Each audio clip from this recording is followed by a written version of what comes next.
उत्तर प्रदेश में वैज्ञानिक जांच और फॉरेंसिक क्षमता को लेकर मुख्यमंत्री योगी आदित्यनाथ ने आज महत्वपूर्ण बयान दिया। उन्होंने कहा कि वर्ष 2017 में जब उनकी सरकार ने कार्यभार संभाला तब देश की सबसे बड़ी आबादी वाले इस राज्य में केवल 4 FSL यानी फॉरेंसिक साइंस लेबोरेटरी संचालित थी। सीमित संसाधनों और जांच की बढ़ती चुनौतियों के बीच अपराध नियंत्रण और वैज्ञानिक जांच व्यवस्था को मजबूत करना तत्काल आवश्यकता बन चुका था। मुख्यमंत्री योगी ने बताया कि पिछले 8 वर्षों में प्रदेश सरकार ने फॉरेंसिक इंफ्रास्ट्रक्चर को अभूतपूर्व गति दी है। उन्होंने कहा, हमने 8 वर्षों में 4 FSL लैब को बढ़ाकर 12 करने में सफलता प्राप्त की है। योगी के मुताबिक नई लैब्स के निर्माण, आधुनिक उपकरणों की स्थापना और विशेषज्ञ मानव संसाधन की उपलब्धता ने पुलिस की जांच क्षमता को कई गुना बढ़ाया है। अब DNA टेस्टिंग से लेकर साइबर फॉरेंसिक तक कई महत्वपूर्ण जांचें प्रदेश में तेजी से पूरी की जा रही हैं। सीएम योगी ने दावा किया कि फॉरेंसिक सुविधाओं के विस्तार से न केवल अपराधों का खुलासा तेज हुआ, बल्कि अदालतों में ठोस वैज्ञानिक साक्ष्य प्रस्तुत होने से दोष सिद्धि पर भी दर लगातार बढ़ रही है। सरकार का कहना है कि यह सुधार जीरो टॉलरेंस फॉर क्राइम की नीति का अहम हिस्सा है। आगे लक्ष्य है कि हर मंडल में अत्याधुनिक फॉरेंसिक लैब स्थापित की जाए, जिससे वैज्ञानिक जांच तेजी से और भी सटीक रूप में पूरी हो सके। 2023 में जब प्रधानमंत्री मोदी जी के मार्गदर्शन और नेतृत्व में भारत सरकार ने देश में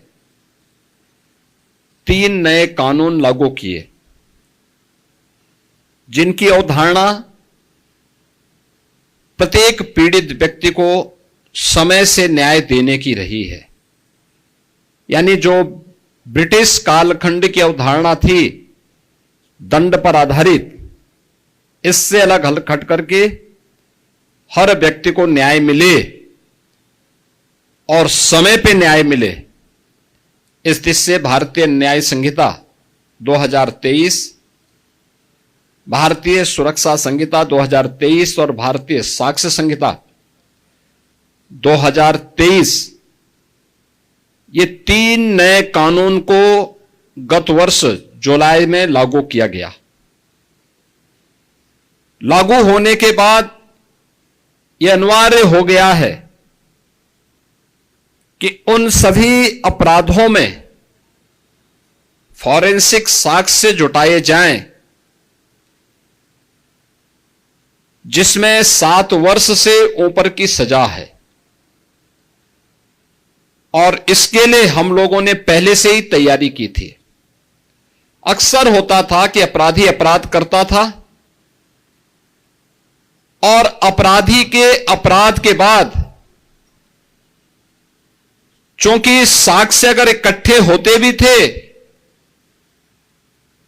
तो उस अपराधी को सजा इसलिए नहीं दे पाते थे क्योंकि अच्छी लैब्स नहीं थी।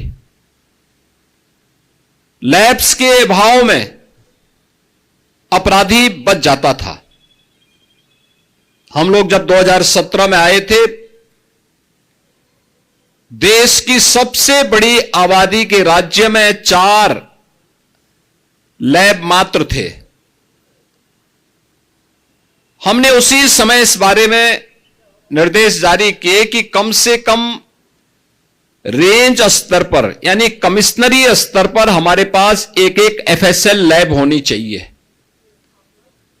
और इसके लिए प्रयास प्रारंभ हुए और मुझे बताते हुए प्रसन्नता है कि हमने 8 वर्ष में 4 लैब को बढ़ा करके 12 करने में सफलता प्राप्त की। बाकी अन्य खबरों के लिए देखते रहिए शेष खबर।